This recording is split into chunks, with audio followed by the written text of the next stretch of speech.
ఎలమంచిలి ఎంపీటీసీలు జెడ్పీటీసీలు వైసీపీ కార్యకర్తలతో మాజీ సీఎం జగన్ సమావేశమయ్యారు. ప్రస్తుతం జగన్ మాట్లాడుతున్నారు. లైవ్ చూద్దాం. గట్టిగా నిలబడగలిగినాం కాబట్టి ఆయన కూడా మెడలు వంచక తప్పలేదు. ఈరోజు మెడలు వంచక తప్పలేదు. ధర్మం న్యాయం ఈరోజు గెలిచింది. మామూలుగా అయితే పోటీ పెట్టకూడదు. మనకు 600 చిల్లర ఓట్లు ఉన్నప్పుడు వాళ్ళకు 200 చిల్లర ఓట్లు ఉన్నప్పుడు అసలు పోటీ పెట్టాలని ఆలోచన చేయడమే దుర్మార్గం. ఆలోచన చేయడమే ధర్మం కాదు. ఆలోచన చేయడమే ఒక అన్యాయం. ఎందుకనంటే నీకు సంఖ్యాబలం లేనప్పుడు నువ్వు ఎందుకు పోటీ పెడతా ఉండవు? అంటే మేము కొనేదానికోసమే కదా, ప్రలోభాలు పెట్టేదానికోసమే కదా, మన తప్పు కదా. అలా చేయడమే ధర్మం కాదు. కానీ అలాంటి మనిషి అలా చేయడం తన నైజం. ఆ మనిషి తన అదే మాదిరిగానే చేసినా కూడా వైఎస్ఆర్ కాంగ్రెస్ పార్టీ కార్యకర్తలందరూ కూడా, నాయకులందరూ కూడా ఒక తాటి మీద గట్టిగా విలువలకు విశ్వసనీయతకు గట్టిగా నిలబడ్డారు. కాబట్టి ఆయన తల వంచక తప్పలేదు. మేనిఫెస్టోలో ఏదైతే మనం చెప్పామో ఎక్కడా కూడా మాట తప్పల.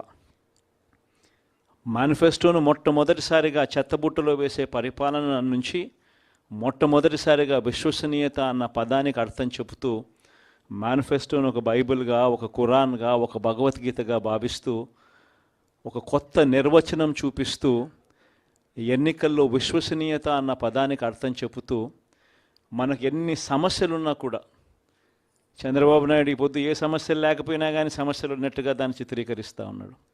కానీ నిజం చెప్పాలనంటే మన ప్రభుత్వం అధికారంలోకి వచ్చినప్పుడు ఒకవైపున చంద్రబాబు చేసిన అప్పులు ఉన్నాయి, ఆ అప్పుల మీద వడ్డీలు ఉన్నాయి.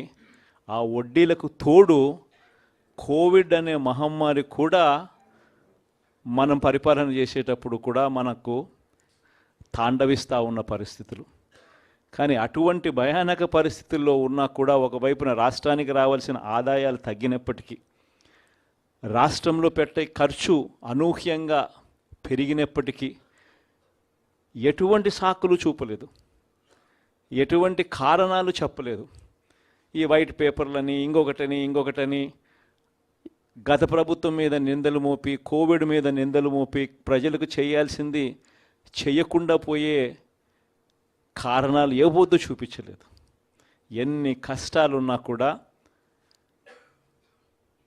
చిక్కటి చిరునవ్వుతోనే ప్రతి ఒక్కరికి కూడా, ప్రతి ఇంటికి కూడా మంచి చేస్తూ, ఇదిగో ఈ నెలలో ఈ కార్యక్రమం చేస్తాం, ఇదిగో ఈ నెలలో ఇది చేస్తాం, ఇదిగో ఈ నెలలో ఇది చేస్తాం, ఇదిగో ఈ నెలలో ఇది చేస్తామని చెప్పి గతంలో ఎప్పుడూ జరగని విధంగా ఏకంగా బడ్జెట్లో ఒక క్యాలెండర్ రిలీజ్ చేసి గత 5 సంవత్సరాల పాలనలో కూడా ఏ నెలలో ఏం చేస్తాము అని చెప్పి క్యాలెండర్ రిలీజ్ చేసి బటన్ నొక్కి నేరుగా ప్రతి ఇంటికి డోర్ డెలివరీ చేసిన చరిత్ర గతంలో ఎప్పుడూ కూడా జరగల. దేవుడి దయతో ఇవన్నీ కూడా చేయగలిగాం.